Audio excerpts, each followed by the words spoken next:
Hello. Biar tung tang. Ding bo. Ding do. Ding do.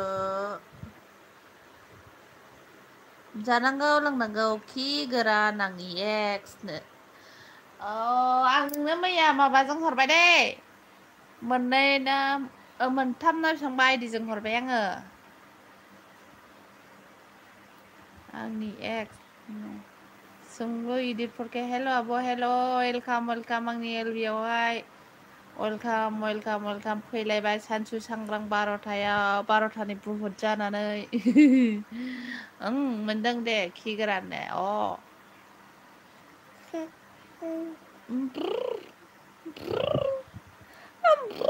मा ओंख्रि जानानै फैनायलै like होबाय आं थेंकिउ लाइक होनायनि थाखाय खि गोरानाबो लाइक होदो कमल ब्लग लाइक दानाबो थेंकिउ कमल आगै लाइक होनायनि थाखाय मा ओंख्रि जानानै फैनाय माबोरै दं कमल आगै नों बबेनि आयु 1K जाथारसै मालाय कंग्रेचुलेसन एडभान्स 1K कमल ब्लग मामा जानांगौ खि गोरान कमल ब्लगजों लोगो गैयाबा लोगो जादो सोंलु इदिट कमल ब्लगजों लोगो गैयाबा लोगो जादो थाबैनो 1K बानायनानै होदो जोंहा कमल ब्लग आगैखौहाय नै बावथारला 1K जाथारसै 337 बा 63 नांबागौ 204 भिडिअ थाबैनो 1K खालामनानै होदो जोंहानि आगैखौ ओमफ्राय जोंहा मैथा नासोलै आब' आलु भाजा ओमफ्राय गोथाव सोंलु इदिट नों बबेनि मोनलाय आगै बावबाय आङो मैया सोंदोंमोन नामाथाय 500 जानोसै आगैनाबो दे हरबाय आं एक्स दे जागोन सोंलु आगै नों बाहानि मोनलाय आंनो खोन्थाहरलाय असे अननानै मामा उदालगुरिनिसोमोन नामाथाय ना बाक्सानि ना गरेस्वरनि ना सिमेन्ट सापरिनि चिरां डिस्ट्रिक्ट बिजनि आब' बावदों मैया सोंदों बिजनि मा गामिनि आगै बिजनि मा गामिनि बिजनियावहाय सासे मानसिनि हाबा जागासिनो दंना मैया जादोंना ना दिनैमोनथाय मैया ना दिनैमोनथाय मैयानोगोन मैया 11 ना बिजनि खान्थालगुरि ना बोरैबायाव नोंसिनाबा मा गामि जागोन दे खि गोरान आंल'सो लाइक होदों माथो होमबालाय आंथ' नुवा मा गामियाव हाबायालाय खान्थालगुरि ना बोरैबा होनोहाय ना मा होनोमोनलाय ओरै माबाजों थांथारनांगौ बिजनि हास्रावबारि नोंसिना हास्रावबारिया बबेजोंमोनलाय आगै एक्स गोदान नाम जादों दे मोखां दोलानाय नोङो मा गामियाव हाबायालाय खान्थालगुरि ना बोरैबामोनलै खाथलगुरि ना बोरैबा होनो मोखां दोलानायखौ नुबावाखै खि गोराननिखौ साफा नुबावदोंसो बाव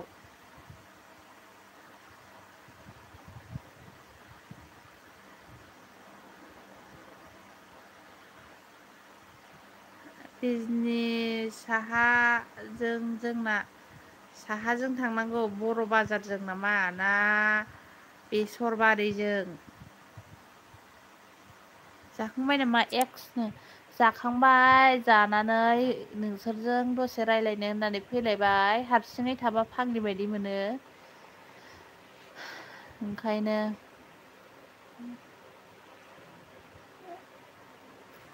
दसे रायज्लायनो होनना फैबाय आरोना बर' बाजारनि सोनाबजों फैनांगौ बर' बाजारनि सोनाबजों आरोना हास्रावबारि दै सेरावसो नामा सोंलु आगै माबा बे मिनिया ब्लगाबो बे साइडनि नामाथाय मिनिया ओमफ्राय बे फाग्लाया बे मा नाम होनोमोनलाय बिसि फिसाय ब्लग लाबोग्राया मा नाममोनथाय बिसिनि साइडनि गोजानदां नोंसोरो ना मा ओंख्रि जाखो एक्स खि गोरान जोंनिया ओंख्रिया मिरामिससोहाय गैया ओंख्रि लायनो रावबो मानसियानो गैयाना बेनिखायनो मिरामिससो जादों आलुजों टमेट'जों जहल आरो सिब्रुजों खांख्रिखलाजों एवनाय आरोना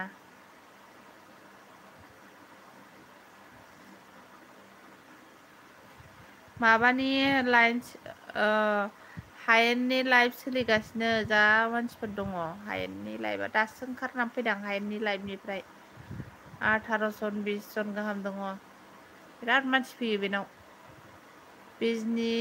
बिसि फिसाय ब्लग होग्राया बर' बाजारनिखा फाग्ला फाग्ला होयोना बिसोरो बर' बाजारनिसो आरो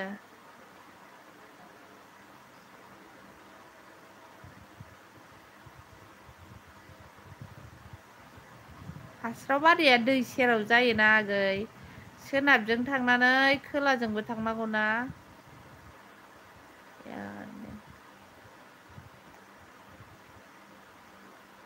खोलाजों थांनाय लामा दङना मोनसे हास्रावबारि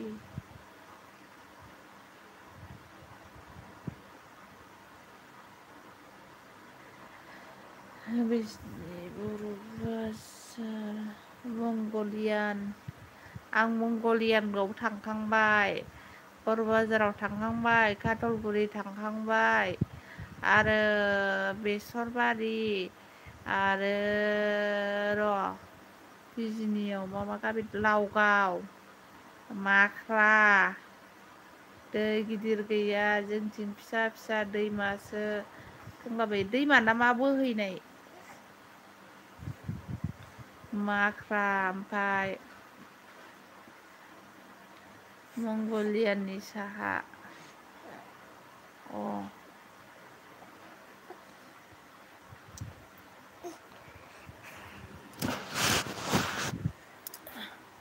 मंगलियाननि साहा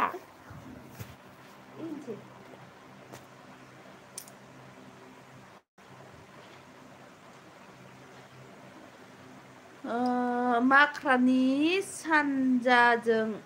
जाबायब्रा माख्रानि सानजा खि गोरान मा सिरि थाखो खि गोरान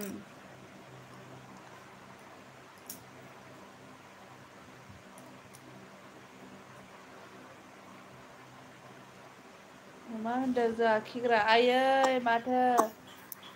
नोंखौ मोनासै आं नोंथ' आंनि एक्स जाना थाबाय खि गोरान नोंनि फिसाजोखौनो लायनोसै आं एक्स खि गोरान नों आंखौ मोनो नोङो दाखालिसो जन्म जानाया खि गोरान आंखौ मोनो नोङो मैयासो जन्म जानाया आं जाहैबाय सप्ता खनथाम खनब्रै सिगां उजिदों नों जाहैबाय दाख्लैसो उजिदों हाराव बारायनि गनेश मन्दिरखौ मिथिगोनना हास्रावबारिनि गनेश मन्दिरखौ मिथिगोनना आयौलै र'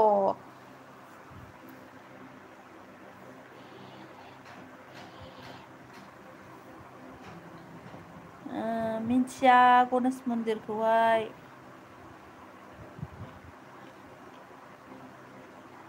बावबाय आङो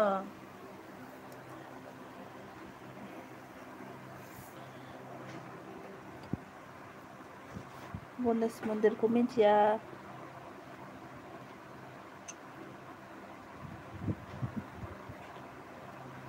आदौलै सुबायजारखौलाय सुबायजारखौ मिन्थियो सुबायजारखौ मिन्थियो मा खि गोराननो मैयासो दिनानै नोङो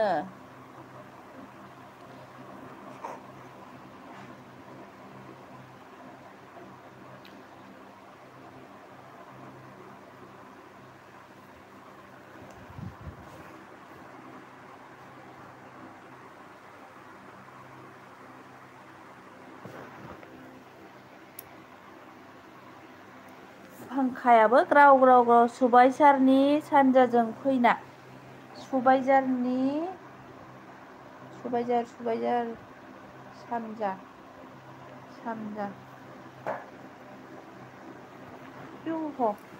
दलद थाथ' र'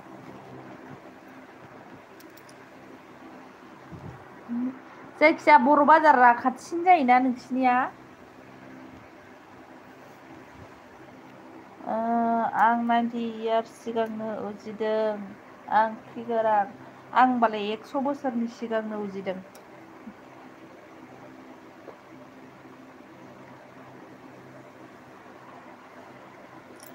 नों 90 इयार्सबा आं 100 बोसोर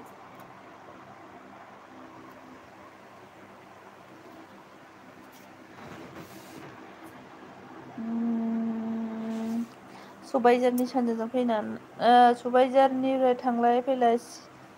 6 खान जायो जों प्रमद बाजैनो ओइ आगै मा ओंख्रि जानानै फैखो प्रमद नार्जारि आगै मा ओंख्रि जानानै फैनाय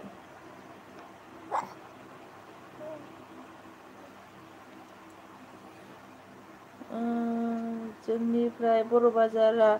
गारिजों 15 मिनिटावनो मोनहैयो 15 मिनिट लायो आरोना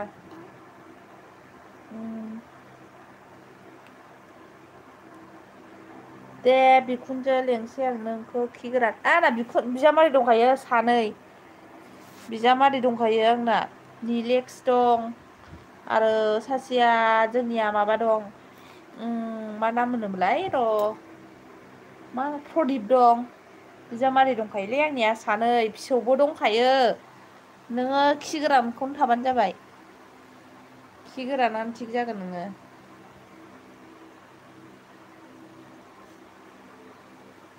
बिजानै दं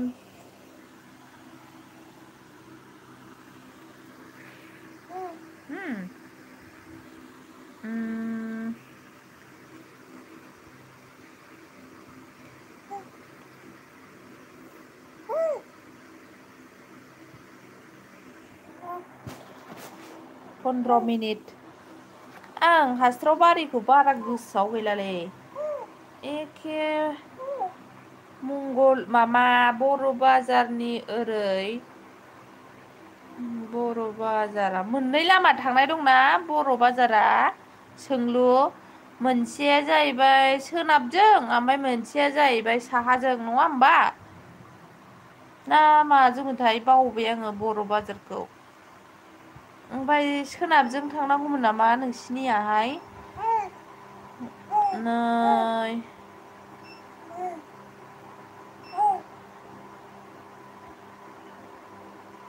अके होनदों टिएन बर' हेल' वेलकाम मेरि एलबि मे टिएन बर' आगै आजाव बिनासा गैया मा होनफैलायखो थामनाइलखौ मोजांखौ दोनबानो जायोना आब' लाइभनिखौ मा ओंखारदों मिन्थिया आङो मा ओंखारदों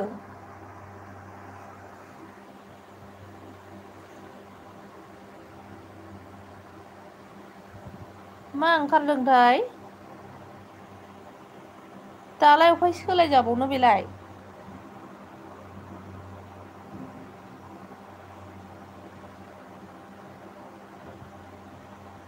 दा सोलायजानाय नङाना अबिनास नोंनो वेलकाम थोद आंसो जागोन खि गोराननो थामनाइलखौ दाथ' सोलायजायाना अबिनास आगै ना सोलायजायो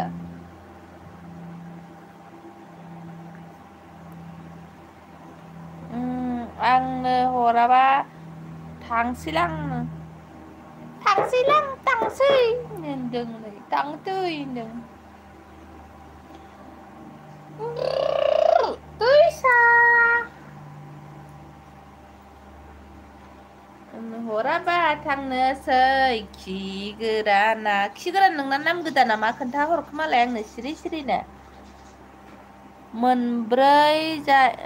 मोनब्रै जायो आब' बर' बाजारनिफ्राय साहाजों मोनसे सानजाजों मोनसे खोलाजों मोनसे आरो सोनाबजों मोनसे जोंना सोनाबजों फैनांगौ आब' औ दाहाय सोलायदो दे औ दाहाय सोलायसै खामनो सोरखौ लेंहरखो मा ओंख्रि जाखोमोन ओंख्रिया जाहैबाय जोंनिया आलु टमेट' जहल आरो सिब्रुजों खांख्रिखलाजोंसोहाय थावा नै बेलाय फैबाय नै आंनि बिजामादैया फैबाय मामा खि गोरान प्रदिप नार्जारि बिखुनजो बाल' आसे ना होनो आसे खुनुरुखुम बाल' आसे मरेनाय आसे मामाया नै आंनि बिजामादै जाबावनो नागिरदों मामाया जेएल ब्लगआ जावैसो प्रदिप ओंखायनो होनदां आंना बिजामादै सानै दंखायो होनदां निलेक्सजों प्रदिपजों दंखायो आंना होननानै बुंदों आङो बेखौनो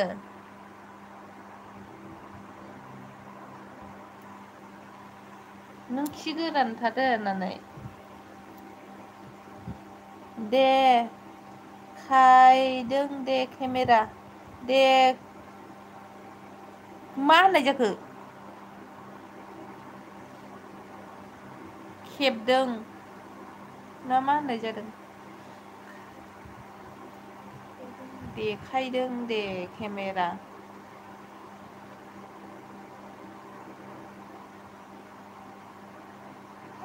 अबिनास मा होनदों नों बुजियासै आङो सोर होनदों जेएल ब्लगआ जेएल ब्लगआ जेएल ब्लग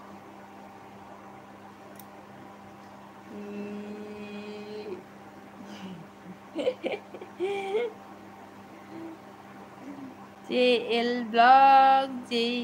ब्लग सरि लिरनाया जायासै मा लिरदोंमोन आरो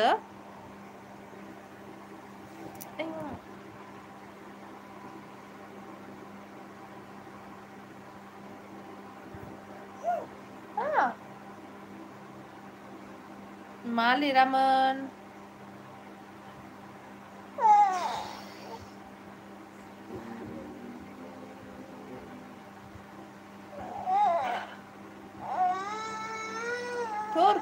नै जोंहा बिदिया फैबाय आइ आब' मा खबर ओंखाम जाबायना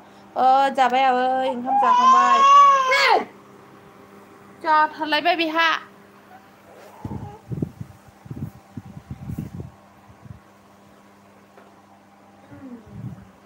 जाथारलायबाय दैसा बम'आलाय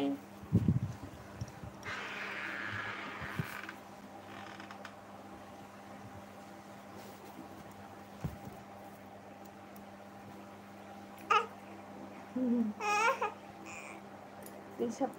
बम'आ जाथारलायबाय नै दैसा बम'आ रायलायनायाव डिस्टार्ब जाथारलायबाय दैसा बम'आ मा ओंख्रि जानानै फैखो आगैमोन अबिनास आगै लाइक डान थेंक इउ लाइक होनायनि थाखाय थिं सुसुनसै बाबा दे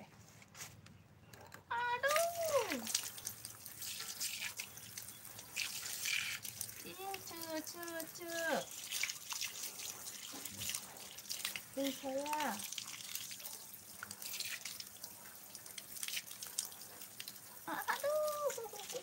दैसाया दैयाव फैदोंहाय दैसाया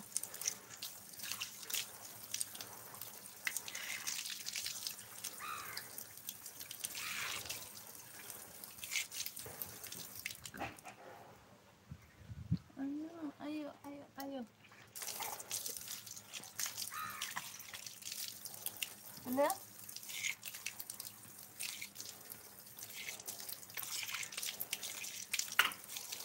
लाइन नायनाखि लाइन नायथ' कारेन्ट गिसे लाइन नाय कारेन्टआसो होनदो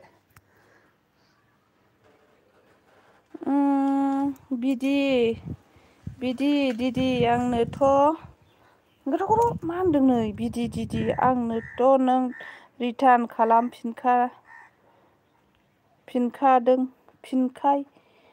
फिनखादोंनानो गसाइगावआव दा मानि प्रग्राम गैथारा नामा प्रग्राम गैयागोनहाय आगै आं जेबो ओंखारथ'नायबो जायाखैना ओमफ्राय ओंखारथ'वा नै गावसो सिख'योलै गथ'आनो सानसोरां महिलारि ना मुसाहारि जाखो सान्दुंजों सिनायासै र' महिलारि बाजै रानिनो वेलकाम आब' सना आंखौ थख्लायबा एक्सट्रा आइडि हरगोन होनना आं माबा हरबायना माखासे हरबायना माबानोबो हरबाय आङो जानांगौ लोंनांगौबो र' नोंनोबो हरबायथ' दाख्लि हरदों मोनफैहरामोनथाय आङो गोसोआव गैला हरदों खिन्थु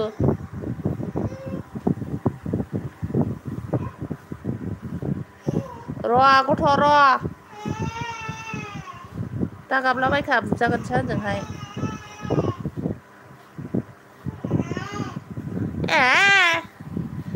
दा हरबावगोन र' मामा बिदियागै आङो बे माबानोबो मोनथाम ना मोनब्रै हरखादों जानांगौ लोंनांगौनोहाय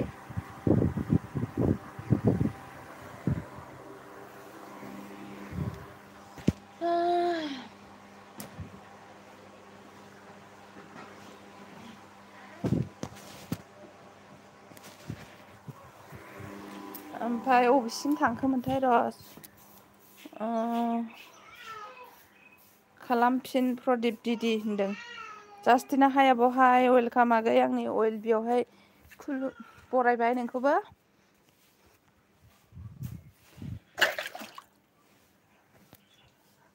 सिजोब्बायहाय दै हगारनाया आंनावसो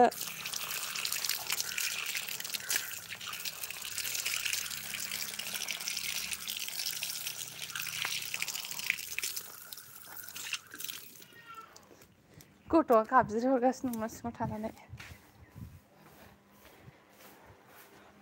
माथो खालामदों लाइभ होनायालाय बिखुनजोनो ओइ बाबु माबादोंमोन बेखौ आथिं आखाइ सुनानै हैदो आङो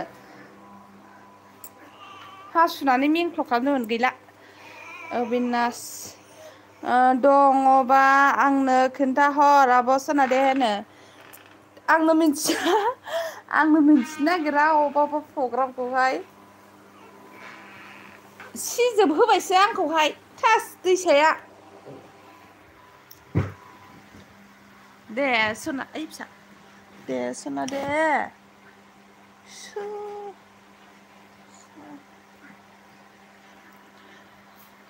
सानसोरां मा होनदों दे बाजै एसे मोखांखौ देखायदो दा लास्टआव देखायगोन आब' सना नानिया माथो नोंगिनो एकटार माथो मोखांनाने मा होनदों आब' सना नानिया माथो नोंजोंनो एखेथार माथो मोखाङाने होनो आंजों एखे नुयोना गन्थं बिजौआव सबाय बिमा दङ दे बेनिया गन्थं बिजौआवहाय सबाय बिमा दङ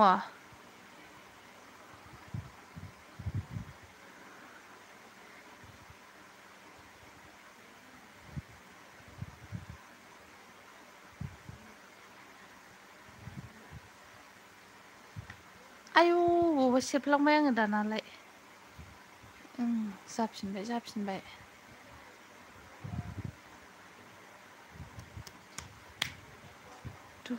माथो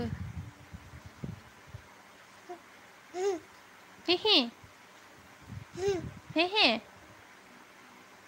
आमब्रुम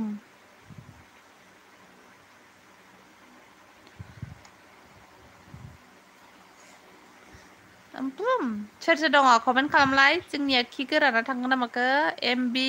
नाय दिदि एमबि गैयानो दिदि सोरखौ दिदि होनदोंलै सोरनि नामा दिदि सोर दिदि फैया रिटार्न हर होननाया सोरमोनलाय सोर दं कमेन्ट खालामदो दे अन्नानै गान खनदो दे सोरबा दावखो हेल' लोगोफोर नोंथांमोनहा आंनि चेनेलखौबो सापर्ट खालामदो दे फ्रेन्ड दावखोआबो चेनेल दङ आरो आंबो सापर्ट गैबावासो दे नोंजों दावखो आंखौबो सापर्ट गैयाबा खालामना होदो आं खालामबाय 39 जाबाय नोंनिया आं खालामनानै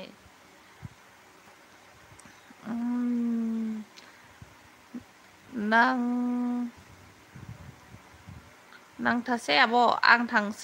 थांसै बाय दे हिनजाव नांगौ आंनो खि गोराना मा चेनेलनि नाम लाना फैबाय थादों बेयो खि गोराना हिनजाव नांबावगौनो गावनो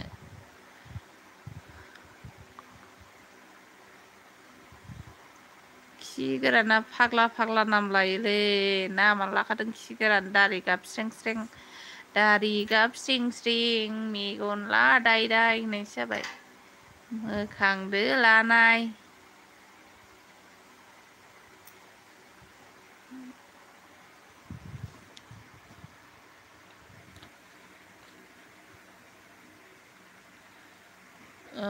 हे नो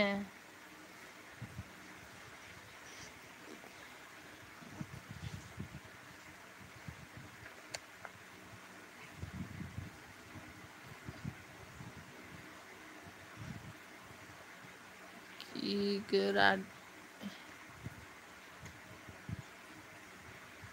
आयु सिरि था होनबावबायसो आंखौ नै खि गोराना सिरि थानो थिनबावबाय आयु सिरि थानो सान्दुं गोसायाव मानि दावराव होननायसो जादोंना सोर दं कमेन्ट खालामलाय जोंहा खि गोरान दं आरो सोर दङ उन्दुनोसो ओंखारलाय लांबाय आंहा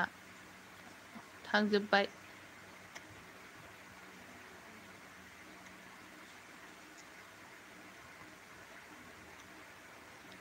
थाम्फैयाबो जेराव मोनो बावनो गालाबायो खुगाफोर मानि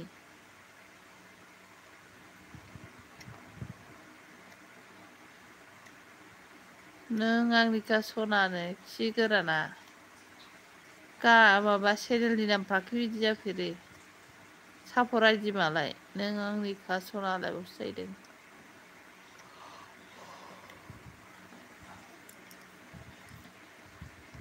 कमेन्टल'सो थाङो आब' नोंनि बुंनाया खोनास्रालालै आब' आंनि बुंनायखौ खोनाबावासै नोङो कमेन्टल'सो थाङो आब' नोंनि बुंनाया खोनास्राला सानैजों ज'दां नामा खि गोरान माबाजों जानांगौ लोंनांगौ जों बिदि बाहायजों ज' दंना गैया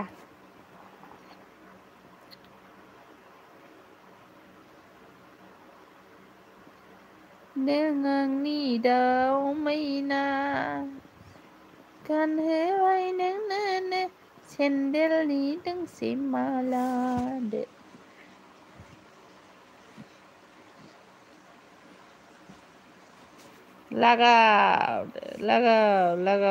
लगाव गुस्थि थरला खानाय लान्थाथा नों आंनि दाउ मैना Nuki hello Nuki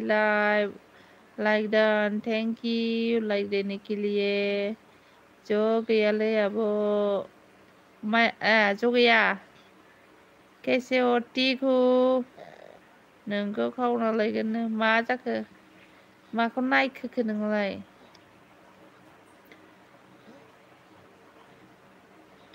अबाव थांदों नोंसोरलाय ज' गैलायलायलाय थगायदों नोंसोरो मिनिगासिनो दं सानैजों दालां सिङाव खि गोरानाव जिरायनानै मोनामब्रुं ब्रुंनो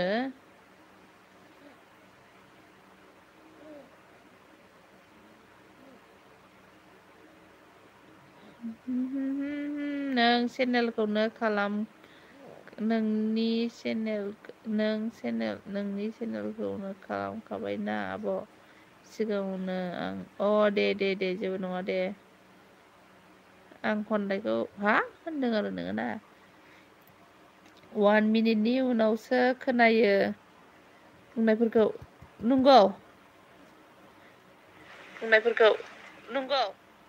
नंगौ खि गोरान निउ काम सात नोंसो माबा खालामना लादों बियो लाइबा दाननानै ला दाननानै गोदान होफिन 1 मिनिटनि उनावसो खोनायो होनलाय सोर बिदि खोनादों खोन्थाहरलाय दाउखो ब्लग नों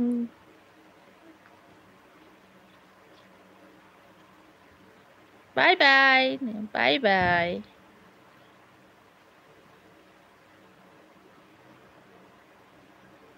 निउ काम सात बुलारि हे दाउखो ब्रह्म अनुखि लाइभजों सापर्ट जादों नै फैलायबाय मामाया जोंहा खि गोराना मामा 1 मिनिटनि उनावसो आंनि आवाजखौ खोनायो होनलाय खि गोरान खोन्थाहरलाय एमबि सोना साइना नांतासे एमबि सोना नांतासे मा लिरखो मा भाषा जाखोलाय साइना नांतासे साइना नांतासे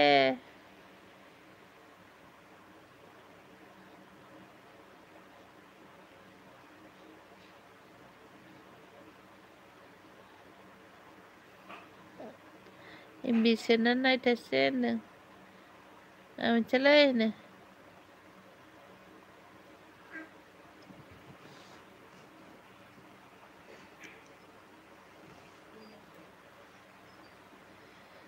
आं मिथियानो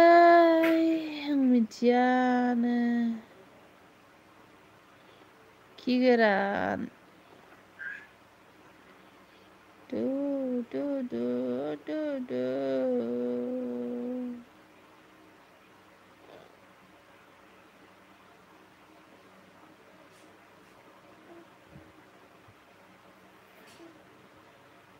नेपाली भाषा हो दिदी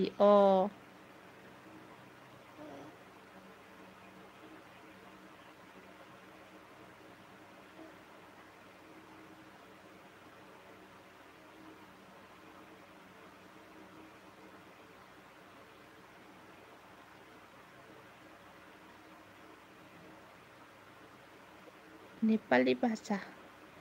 अरे रावबो गैया दिनै मा जाखो मानसिफ्रा बहा थांजोबखो गाबज्रिहरलाय खि गोरान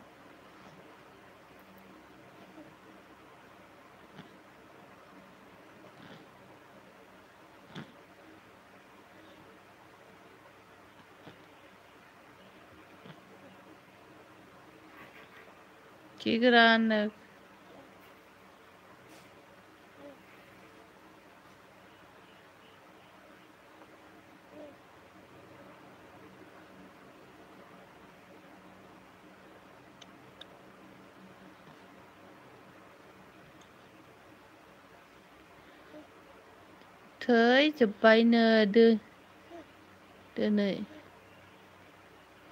थैजोब्बायनो दिनै खि गोराना औलाय थैजोब्बायगोन गैयाथ'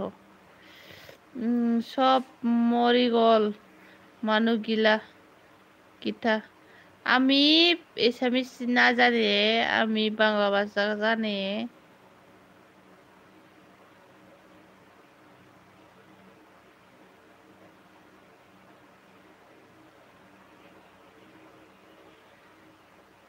सब मरि गल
ब्लू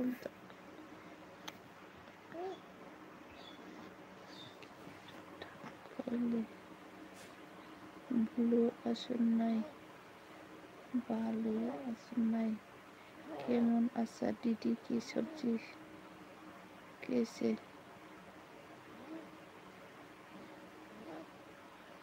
मा रायलायोथाय